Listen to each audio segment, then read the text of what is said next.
Bismillahirrahmanirrahim. An Abi Hurairah radhiyallahu anhu qala, dari Abu Hurairah semoga Allah meridainya telah berkata, qala Rasulullah sallallahu alaihi wasallam, telah bersabda Rasul sallallahu alaihi wasallam, afdhalus salati ba'dal fardhah salatul lail, akhrajahu Muslim. Kata Rasulullah, salat yang paling utama setelah salat fardu adalah qiyamul lail atau salatul lail, salat di malam hari atau yang kita kenal dengan tahajud. Hadis ini dikeluarkan oleh Imam Muslim. Jadi salat sebagus, selama dan seindah apapun itu tidak bisa menyaingi salat fardu. Tetap salat fardu lebih utama. Maka jangan sampai salat sunnah kita ini itu menyebabkan kita lalai dari salat fardu. Kita sampaikan kemarin, maka Rasul sallallahu alaihi wasallam mensunnahkan sebelum salat subuh itu ada iltija, tidur berbaring dengan bahu kanannya itu supaya apa? Supaya tahajud kita mungkin sampai 2 jam, mungkin bahkan ada yang sampai 3 jam. Jangan sampai mengganggu salat subuh kita, malah subuhnya kelewat atau subuhnya menjadi tidak konsen. Karena sebagus dan sebaik apapun salat sunnah tetap tidak bisa mengalahkan salat yang fardu. Tapi setelah kita menunaikan kewajiban kita menjaga salat yang 5 waktu itu, salat fardu, maka salat apa yang menjadi utama? Kata Rasul sallallahu alaihi wasallam, afdhalus salati ba'dal fardhah salatul lail, yaitu salat di malam hari, salat tahajud. Nah, kita sampaikan di antara keutamaan-keutamaannya, Allah sampaikan dalam surat Al-Muzammil. Di antaranya adalah inna sanulqi 'alaika qaulan tsaqila. Kami akan memberikan kepadamu qaulan, perkataan yang tsaqil, yang berat. Kalau untuk Rasul sallallahu alaihi wasallam adalah karena Rasul akan mendapatkan wahyu. Kalamullah ini itu berat, baik secara fisik atau secara ma'nawinya. Banyak sahabat yang meriwayatkan ketika Rasul sallallahu alaihi wasallam turun wahyu kepada beliau ketika beliau sedang naik di atas kendaraannya, di atas kudanya, di atas untanya, itu untanya sampai ambruk, jatuh. Yang tadinya berdiri langsung ambruk, jatuh. Menunjukkan fisik Rasul sallallahu alaihi wasallam menjadi berat. Bahkan ada sahabat yang duduk di samping Rasulullah, paha Rasul sallallahu alaihi wasallam menempel di paha beliau. Begitu turun wahyu, itu paha beliau tuh terasa berat luar biasa. Nah, jadi secara fisik memang berat. Nah, supaya Rasul sallallahu alaihi wasallam mampu menerima wahyu yang berat ini, maka Allah perintahkan kepada Rasulullah untuk menambahkan ibadah-ibadah khusus buat beliau, yaitu salat tahajud. Semua ulama sepakat bahwa tahajud buat Rasul sallallahu alaihi wasallam adalah hukumnya wajib. Sementara buat kita hukumnya adalah sunnah muakkadah. Jadi kalau buat Rasul sallallahu alaihi wasallam inna sanulqi 'alaika qaulan tsaqila itu adalah Al-Qur'an. Tapi buat kita inna sanulqi 'alaika qaulan tsaqila itu bisa bermakna orang-orang yang qiyamul lail menjaga tahajudnya itu ucapan dan perkataan-perkataannya itu akan menjadi kuat, memiliki pengaruh dan efek. Sehingga kata-katanya bisa lebih didengar, bisa lebih diperhatikan. Ya. Maka orang-orang yang kerjaannya banyakan ngomong, itu sebaiknya dia menjaga tahajud. Siapa itu misalnya? Ustadz, mubaligh, guru, pengacara. Pengacara banyak ngomong apa? Banyak juga Pak ya? Banyak ngomong ya. Pengacara. Apalagi politisi. Kalau politisi, bagus tuh politisi ya, banyak tahajud tuh, masya Allah. Dan kata-katanya itu nggak perlu dia ngobrol janji macam-macam. Saya kalau terpilih akan bangun ini, akan bangun ini, akan bangun ini, nggak perlu ya. Kalau dia rajin tahajud itu berkata sedikit saja, kata-katanya akan kuat, langsung masuk ke si mustami, pendengarnya itu. Nah, sehingga kata-katanya memiliki pengaruh. Nah, Rasulullah SAW itu Allah berikan kelebihan ketika berbicara, orang itu terpukau, orang itu seperti terhipnotis. Maka kata Walid bin Mughirah, in hadza illa sihrun yu'sar. Kata-kata ini itu seperti sihir yang memberikan pengaruh, memberikan efek, orang seperti dihipnotis. Nah, itu didapatkan ketika kita ini rajin menjaga qiyamul lail. Syukur-syukur bisa setiap malam. Nggak bisa setiap malam, minimal selang-seling. Nggak bisa selang-seling, minimal seminggu 3 kali. Nggak bisa 3 kali, minimal seminggu 2 kali. Malam Sabtu sama malam Ahad misalnya. Oh, saya justru susah Pak Ustaz, malam Sabtu sama malam Ahad. Ya pilih malam yang lain. Nggak bisa 2 kali, minimal sekali saja. Sekali aja dalam sepekan. Nggak sanggup sekali dalam sepekan, sekali dalam sebulan lah ya. Tapi sekali dalam sebulan dikit banget. Ya minimal adalah kita jaga itu. Tapi kalau yang profesinya banyak ngomong, apalagi ustadz, nah itu mesti kita jaga. Salat tahajud supaya kata-kata kita itu didengar. Jangan belum ngomong, wah dia yang ngomong, udah mesti dengerin. Belum ngomong aja orang udah antipati itu. Wah itu udah, masya Allah ngeri kalau begitu ya. Atau saya bukan ustadz, bukan pengacara, bukan politisi, bukan orang yang rajin ngomong. Tapi saya pengen ketika saya ngomong di hadapan anak dan istri saya, suara saya didengar. Nah itu penting juga Pak. Jangan sampai kita sebagai laki-laki, suara kita nggak didengar di rumah. Istri nggak mau dengar, anak-anak apa sih? Waduh, ngeri ya. Orang tua kita dulu itu rajin-rajin ibadah, tahajud itu luar biasa. Dehem aja kita udah gemeteran Pak. Gemeteran udah tuh. Beda dengan sekarang kita dehem batuk-batuk, malah disuruh minum ya, dikasih minum dong Pak katanya ya. Masya Allah. Jangan-jangan itu kurang tahajudnya kita tuh. Kalau tahajudnya kita kencang, mudah-mudahan selain tentu kita akan mendapatkan kemuliaan di hadapan Allah Subhanahu Wa Taala, tapi efek duniawinya itu kita diberikan qaulan tsaqila. Maka kita jaga tahajud. Syukur bisa setiap malam.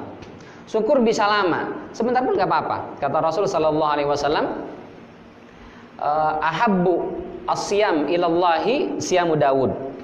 Inna ahabba asyam ilallahi siyamu Daud.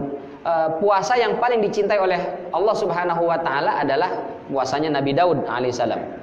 Yaitu hari ini puasa, besok tidak, besoknya puasa, begitu seterusnya.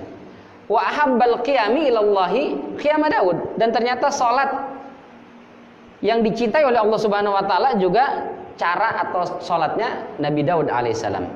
Bagaimana salatnya Nabi Daud? Bukan sama seperti puasa ya, subuh salat, zuhur hilang, nanti asar salat lagi, maghrib, bukan. Tapi maksudnya qiyamul Daud itu adalah dia tidur separuh malam, itu tidur. Setelah itu qiyamul lail, salat di sepertiga malam. Setelah itu tidur lagi di seperenam malam itu. Nah, jadi nggak terlalu panjang dan juga nggak terlalu pendek. Nah, jadi setelah tahajud masih ada waktu tidur untuk mempersiapkan diri melakukan salat subuh. Nah, itu tata cara salat yang dicintai oleh Allah Subhanahu Wa Taala. Apakah tahajud harus tidur dulu? Mayoritas ulama itu mengatakan salat sunat tahajud itu diawali dengan tidur. Mayoritas ulama. Nah, ini dikutip oleh Arafi misalnya dalam kitab Asy-Syarhul Kabir, bahwa mayoritas ulama itu mengatakan disebut dengan tahajud karena dia bangun dari tidur. Tahajud itu kan artinya kan jauh lambungnya dari tempat tidur. Jadi tidur dulu, lalu setelah itu bangun, nah baru qiyamul lail. Itulah disebut dengan tahajud. Tapi sebagian ulama itu ada yang mengatakan, misalnya ada Suqi dalam hasyiahnya mengatakan bahwa tahajud bisa juga dilakukan sebelum tidur. Jadi mana yang benar? Kalau jumhur ulama, mayoritas ulama tidur dulu. Tapi sebagian ulama ada yang mengatakan sebelum tidur. Nah, kita menggabungkan, kalau insya Allah kita sanggup bangun nanti di sepertiga malam, maka silakan tidur dulu. Habis isya tidur dulu, nanti bangun jam 2, jam 3 atau setengah 4 misalnya. Atau sekarang jam 4 pun masih bisa dapat tahajud. Nah, tidur dulu. Tapi kalau kayaknya nggak bisa ini. Kalau tidur kayaknya bablas, ini bangun-bangun udah azan ini, terlalu capek. Ah, boleh sebelum tidur. Bahkan kalau orang yang selalu menjaga tahajud, lalu dia satu hari ada halangan, sakit, atau betul-betul ketiduran, betul-betul nggak bisa bangun gitu, nah itu boleh diqadha di pagi harinya, itu boleh diqadha. Aisyah yang meriwayatkan Rasulullah Sallallahu Alaihi Wasallam, idza fatatu salatu minal lail, kalau salat di malam harinya lewat, min waja'in au ghairihi, karena disebabkan sakit atau yang lainnya, maka Rasul salat di siang harinya. Tapi berapa banyak? Sintai asyrata rakaatan, 12 rakaat. Jadi kalau malam hari kata Aisyah itu selalu 11 rakaat. Nah, kalau diqadha di siang harinya itu 12 rakaat. Kata Ibnu Taimiyah, ini kemarin ditanyakan Pak ya, berapa jumlah rakaatnya? Kata Ibnu Taimiyah, jumlah rakaatnya sama dengan di malam hari. Kalau malam harinya biasa 11, maka siang hari pun begitu. Kalau malam harinya biasanya hanya 3, 2 tahajud, 1 witir, maka siang harinya begitu. Bedanya di siang hari ditambahkan 1 rakaat digenapkan. Jadi kalau malamnya 11, maka siangnya menjadi 12. Kalau malamnya biasanya 3, 2 rakaat tahajud, 1 rakaat witir, maka siangnya itu menjadi 4. Kalau malamnya 4 ditambah 3, 7 biasanya misalnya, maka siangnya menjadi 8. Kalau malamnya 2 dengan 3, 5, maka qadanya siangnya itu digenapkan menjadi 6. Nah, itu kata Ibnu Taimiyah dalam Majmu' Fatwanya. Tapi ini bagi orang yang terbiasa menjaga tahajud. Kalau jarang tahajud, ujuk-ujuk tiba-tiba qada lagi, nah itu bukan qada namanya. Ya. Kapan waktunya? Ma ba'da salatil fajri, setelah salat subuh sampai menjelang zuhur. Nah, bukan setelah zuhur menjelang asar, enggak, tapi sebelum zuhur. Kalau sudah zuhur udah enggak. Baik, hadis berikutnya tentang witir. An Abi Ayyub Al-Ansari radhiyallahu anhu, dari Abu Ayyub Al-Ansari, semoga Allah meridainya, bahwasanya Rasul sallallahu alaihi wasallam bersabda, "Al-witru haqqun ala kulli muslim. Man ahabba an yutira bi khamsin falyaf'al, wa man ahabba an yutira bi thalathin falyaf'al, wa man ahabba an yutira bi wahidatin falyaf'al." Rahul arba'ah ila Tirmidzi wa sahahahu Ibnu Hibban wa rajjaha an-Nasa'i waqfahu. Kata Rasulullah, salat witir itu merupakan ketetapan bagi setiap muslim. Barang siapa yang suka mengerjakan witir 5 rakaat, silahkan. Barang siapa yang mau mengerjakan witirnya 3 rakaat, monggo. Wa man ahabba an yutira bi wahidatin falyafal. Tapi yang sanggupnya cuma 1 rakaat juga silahkan. Subhanallah ya. Ini keringanan dari Rasul sallallahu alaihi wasallam. Hadis ini dikeluarkan oleh imam yang 4, berarti ashabus sunan, kecuali Imam Tirmidzi, Abu Daud, Nasai dan juga Ibnu Majah. Dan disahihkan oleh Ibnu Hibban. Tapi Imam Nasai mengatakan hadis ini mauquf. Ya. Jadi salat witir bisa 5, boleh 3, boleh 1, tapi bilangannya adalah ganjil. Lalu dalam hadis berikutnya dari Ali bin Abi Thalib, semoga Allah meridainya, telah berkata, "Laisal witru bihatmin kahayatil maktubah, walakin sunnatun sannaha Rasulullah sallallahu alaihi wasallam."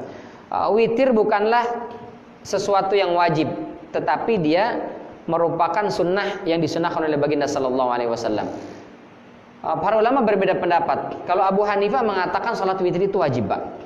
Jadi seorang muslim kalau dia tidur tidak witir di malam harinya, maka dia berdosa.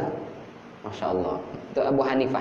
Tapi kalau jumhur ulama mengatakan sunnah muakkadah. Kalau dia melaksanakan sholat witir, nah itu dapat pahala. Kalau dia meninggalkannya rugi, tapi tidak sampai berdosa. Kira-kira kita ikut mana nih? Abu Hanifah atau jumhur? Jumhur aja deh Pak Ustadz, biar aman daripada dosa ya. Tapi ini menunjukkan luar biasa pentingnya salat witir. Abu Hurairah mengatakan, "Ausani khalili, kekasihku berwasiat kepadaku, dan wasiat itu tidak pernah aku tinggalkan." Ada 3, salat duha, puasa di ayamal bid, yang ketiga adalah naumun ala witrin. Setiap kali mau tidur, beliau selalu mengerjakan salat witir. Para ulama begitu bersemangat menjaga salat witir. Ya, minimal 1 rakaat saja, minimal 1 rakaat. Bisa penutup salat tahajud kita bagus. Tidak bisa penutup salat tahajud sebelum tidur. Sebelum tidur ya kita tahajud. 1 rakaat saja minimal. Masya Allah. Itu kita jaga. Tapi kata Ali, dia tidak seperti salat fardu. Jadi kalau misalnya kita mengerjakan 5 rakaat, itu bukan 2 rakaat salam, 2 rakaat salam, lalu 1 rakaat. Tapi 5 sekaligus. Ada yang para ulama mengatakan, sebagian ulama mengatakan ada yang 4 dulu, tahiyat awal, lalu setelah itu naik lagi di rakaat terakhir, rakaat kelima baru ada salam. Kalau 3 rakaat, itu jumhur ulama mengatakan langsung 3 tanpa ada tahiyat awal. Meskipun ada sebagian ulama kalangan Syafi'iyah mengatakan 2 plus 1. Tapi yang rajih, yang kami lihat lebih rajih, lebih kuat pendapatnya 3 langsung. 3 langsung lalu salam. Tanpa ada tahiyat awalnya. Atau tanpa dipotong 2 terus kemudian 1. Nah, yang ketiga kalau kita 1 rakaat boleh. Jadi satu rakaat langsung salam, itu pun boleh. Ya. Ini karena Ali mengatakan tidak seperti sholat fardu. Jadi kalau 3 rakaat ada tahiyat awalnya sama seperti sholat maghrib itu. Nah, tapi ada sebagian yang membagi 2 dulu baru 1 jadi 3, itu pun ada. Tapi menurut kami setelah kami teliti pendapatnya kurang kuat. Yang kuat itu langsung 3 plus 3 rakaat langsung salam. Ini barangkali terkait dengan sholat witir. Insyaallah masih ada beberapa hadis yang berkaitan dengan sholat witir. Kita akan bahas di pertemuan yang akan datang insyaallah. Mudah-mudahan bermanfaat. Semoga Allah selalu bantu kita menjadi hamba-hamba yang taat beribadah kepadanya. Dan mudah-mudahan Allah Subhanahu wa taala terima semua amal ibadah kita, sehingga meskipun sedikit mudah-mudahan kita dipantaskan masuk ke dalam surganya Allah Subhanahu wa taala.